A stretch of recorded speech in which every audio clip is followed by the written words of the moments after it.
रोचक तरीके से देखें, समझें और इसके सबक को भी आत्मसात करें। आपकी प्रतिक्रिया? बिल्कुल, आपने इसको ठीक से एड्रेस किया है कि जो इतिहास है उसको भी नई पीढ़ी के साथ कैसे जोड़ा जा सकता है, इसलिए उसकी टेक्नोलॉजी का इस्तेमाल करना भी। मैसेज, सबसे बड़ी बात क्या है कि मैसेज आप पहुंचा रहे हैं कि नहीं पहुंचा रहे, और मैसेज को पहुंचाने के लिए समय के साथ चलना होता है। ऐतिहासिक सांस्कृतिक विरासत का जो मैसेज है वो नई पीढ़ी के तरीके से, टेक्नोलॉजी की मदद से और उसको ज़्यादा इंटरेस्टिंग तरीके से बताया जाए, ये एक बड़ा काम होता है। एक बहुत महत्वपूर्ण काम और हुआ जिसको मैं छोटा सा कहना चाहता हूँ कि प्रधानमंत्री देश में बहुत हुए और सबने कुछ अपना काम किया, अपना योगदान दिया है, लेकिन नरेंद्र मोदी जी के साथ क्या हुआ कि जो हिंदू धर्म को लेकर हमारे पास एक सेक्युलरिज्म को लेकर एक चर्चा हुआ करती थी और हिंदू धर्म को एक थोड़ा सा डाउन करके देखने की परंपरा थी, तो वो प्रधानमंत्री ने उसे खत्म किया है और एक जो भाव है धर्म का, संस्कृति का, विरासत का, उसको गर्व के साथ वो सामने लेकर आए। आज के कार्यक्रमों को तीनों को देख लें आप, तो मुझे याद आई बात कि अयोध्या है जो राम की भूमि है, जहाँ धर्म के रास्ते पर चलना है।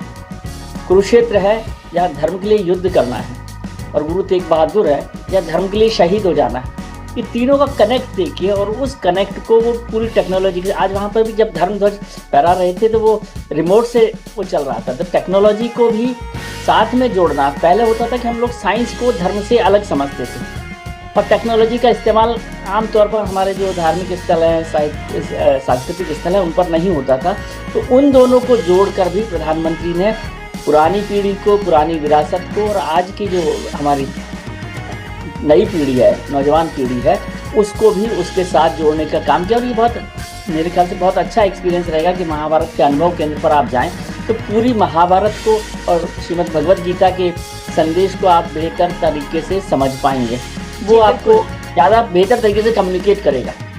जाहिर है, तो कुरुक्षेत्र में स्थापित ये महाभारत अनुभव केंद्र जो महाभारत की कथा को आधुनिक तकनीक का उपयोग करके जीवंत रूप में प्रस्तुत कर रहा है, जहां 3D और डिजिटल टेक्नोलॉजी का यूज़ किया जा रहा है ताकि महाभारत की जो युद्ध की घटनाएं हैं, जो विभिन्न प्रसंग हैं, उन्हें डिजिटल माध्यम से प्रस्तुत किया जाए। यहाँ लाइट, साउंड और लेज़र टेक्नोलॉजी का भी यूज़ किया जा रहा है, जिससे युद्ध का माहौल और घटनाएं इतनी यथार्थवादी हो जाएं कि देखने वाला अपने आप को उसी युग में पहुंचा पाए।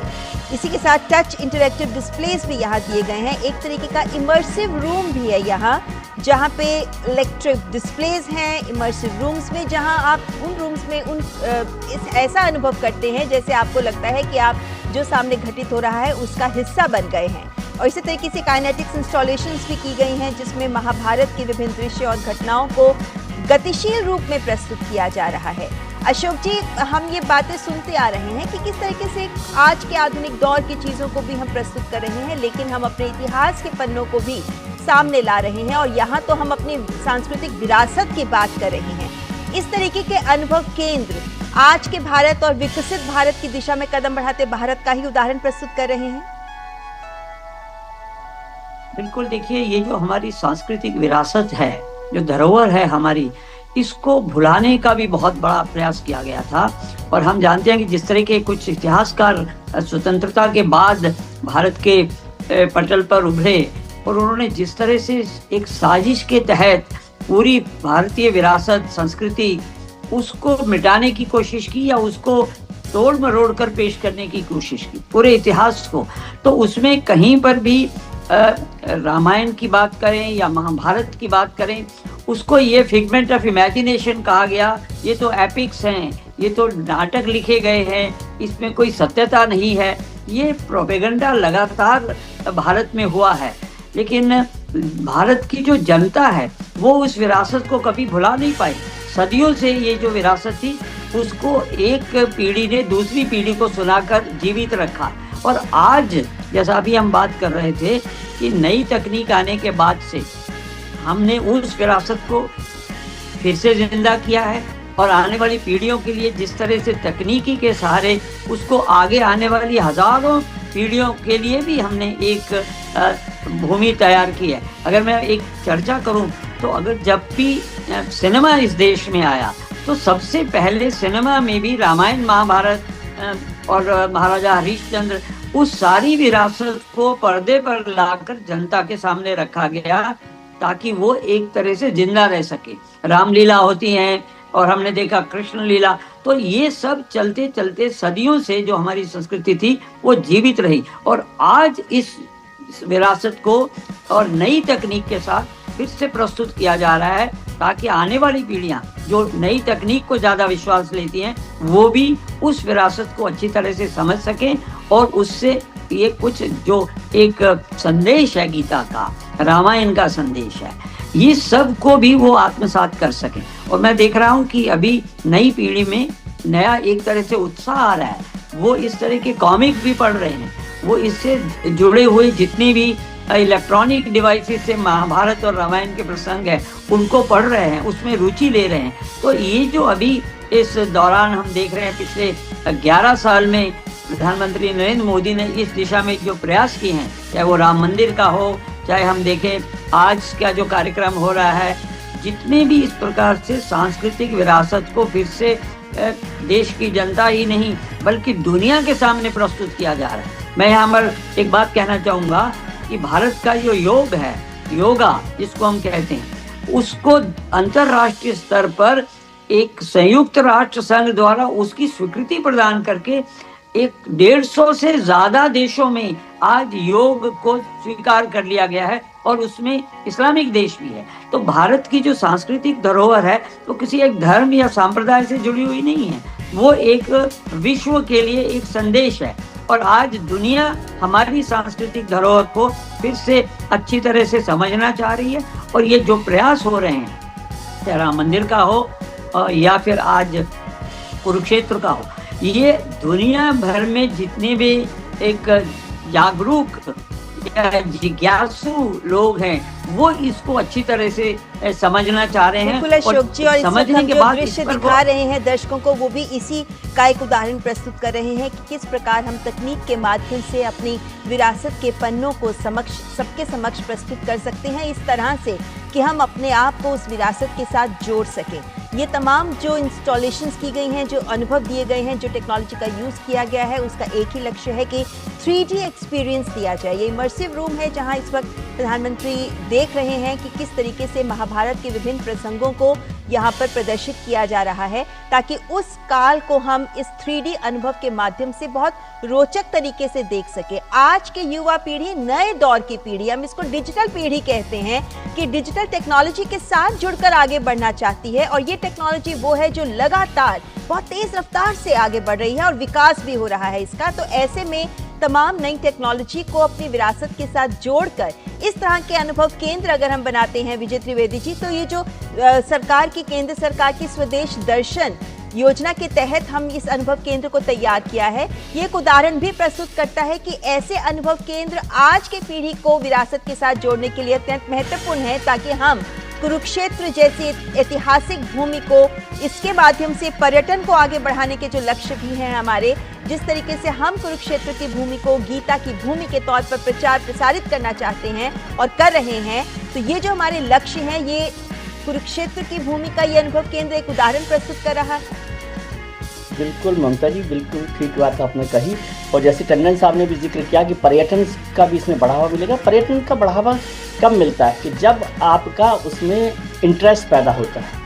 इंटरेस्ट कब पैदा होगा? हम आपने बार बार कहा कि ये डिजिटल जनरेशन है, तो जो डिजिटल जनरेशन है आप उसको डिजिटल माध्यम से ही कम्युनिकेट कर सकते हैं ना।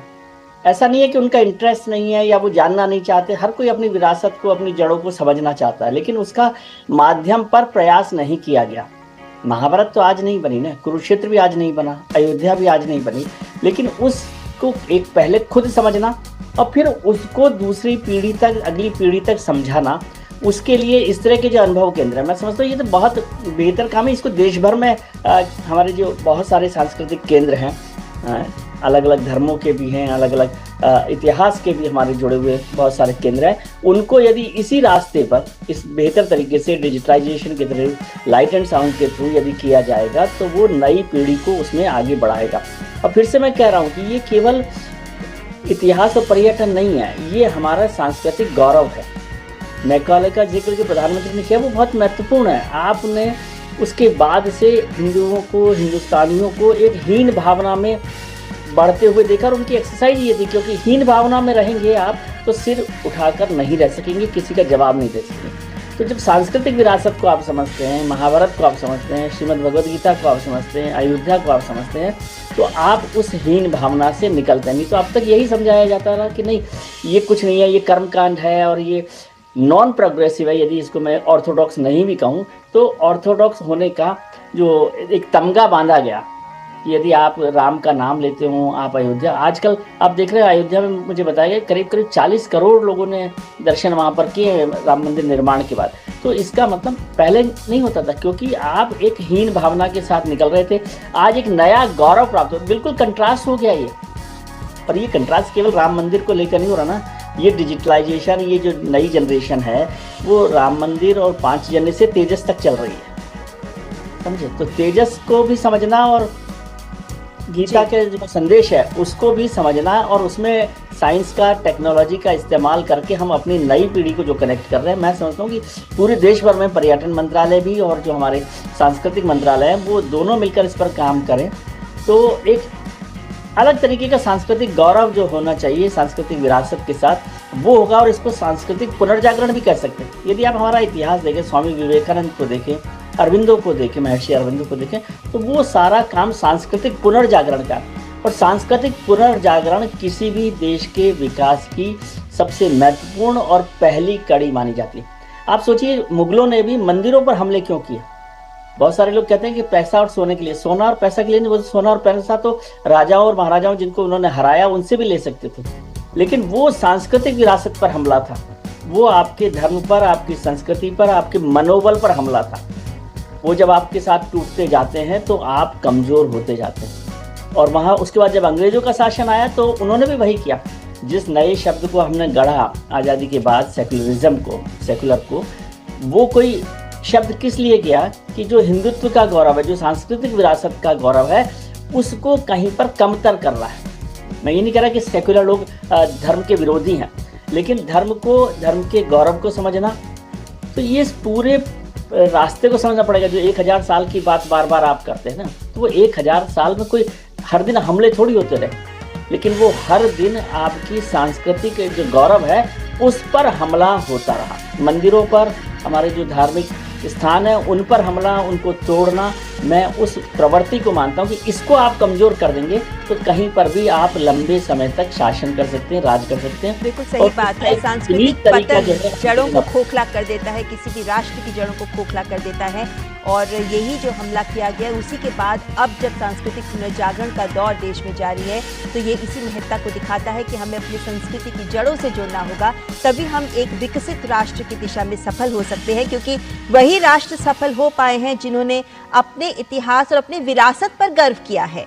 और ऐसे में यहाँ पर जब प्रधानमंत्री कुरुक्षेत्र में इस महाभारत अनुभव केंद्र का दौरा कर रहे हैं और इस वक्त स्मृति पट्टिका पे अपने विचार अंकित कर रहे हैं, हम देख सकते हैं कि यहाँ पर भी कुरु वंशावली भी दिखाई गई है, महाभारत का पूरा इतिहास। क्योंकि ये कुरु साम्राज्य, ये कुरुक्षेत्र जो है, ये कुरु राजा जो कुरु थे, कुरु राजा का ही कर्म क्षेत्र रहा था ये, जिसमें हालांकि उस वक्त कुरुक्षेत्र यानी राजा कुरु का जो साम्राज्य था वो काफी विराट था। उसमें हस्तिनापुर भी आता था, इंद्रप्रस्थ भी, कुरुक्षेत्र यानी धर्म क्षेत्र, महाभारत युद्ध का स्थल भी उसमें शामिल था, जो कहे तो आज के हरियाणा, दिल्ली या फिर पश्चिमी उत्तर प्रदेश तक का हिस्सा जहां तक कुरु साम्राज्य फैला हुआ था।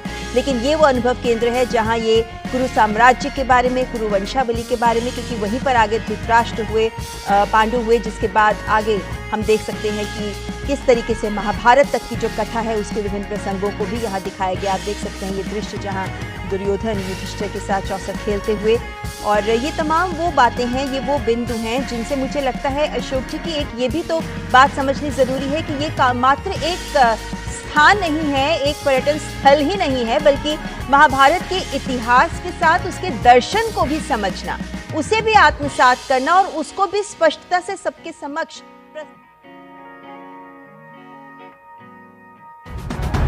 आगे की न्यूज के लिए वीडियो को लाइक कीजिए और चैनल को सब्सक्राइब कीजिए।